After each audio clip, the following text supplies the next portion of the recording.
how to enable or disable hear outgoing and incoming message sounds for text messages on the Samsung Galaxy S24 series.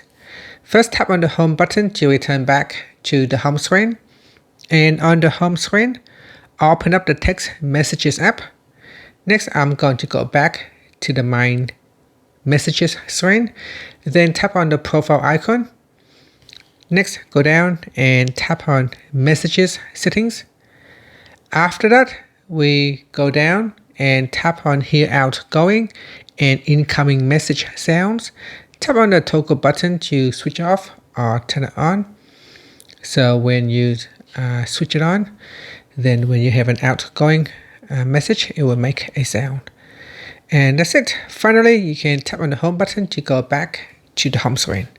Thank you for watching this video. Please like and subscribe to my channel for more videos.